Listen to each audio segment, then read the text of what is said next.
How long can your eggs or embryos stay frozen, and is there an expiration date? This is one of the most common questions that I get from my patients who are considering fertility preservation. And every single time it comes up at the end of the conversation where people start to look at me like I'm about to tell them some scary fine print. So I want to say it clearly now. No, there is no expiration date. When eggs or embryos are frozen properly, they're stored at ultra low temperatures in a state where all aging and metabolism is essentially paused, meaning aging has stopped. So it's not akin to the bag of peas or the chicken breast that you left and forgot about at the back of the freezer a decade ago. They're not getting freezer burn. I'm talking about cryostorage after vitrification, where living cells are immediately plunged into minus 196 degree liquid nitrogen, instantaneously converting those cells into a glass-like state. This is hitting pause on the biology of our eggs and embryos. So yes, if you froze eggs at 30 and you come back at 40 to use them, you're not using 40-year-old eggs. You're using the same eggs at the age you were when you froze them. And people always look at me skeptically when I tell them this. They're like, wait, that doesn't make any sense. Are you sure? What's the catch? Because it does sound too good to be true.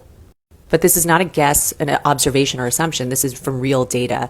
Our center actually published a study in 2025 looking at people who froze eggs from 2011 to 2023. They looked at almost 6,000 eggs that had been frozen and thawed, and they treated the time in storage as a continuous variable while controlling for other important relevant clinical factors like age. And the result? The duration that these eggs were cryostored did not impact their outcomes. It didn't change thaw survival rates, the rate of fertilization of the eggs, the rate at which these fertilized eggs were able to turn into blastocyst stage embryos, the rate at which those blastocyst stage embryos were found to be PGT normal or euploid, and it certainly did not affect implantation or pregnancy rates. So time in storage wasn't the thing that moved the needle. And when it comes to storing frozen embryos, this information is certainly not new. In 2018, I authored a paper showing that the length of time that blastocyst stage embryos were frozen and stored before they were warmed and then used for embryo transfer had no bearing on live birth rates, pregnancy loss rates, or even outcomes after live birth like birth weight or the gestational age at delivery. And here's the best part. There are many other studies that have reproduced this data and shown the same things for both eggs and embryos that have been frozen.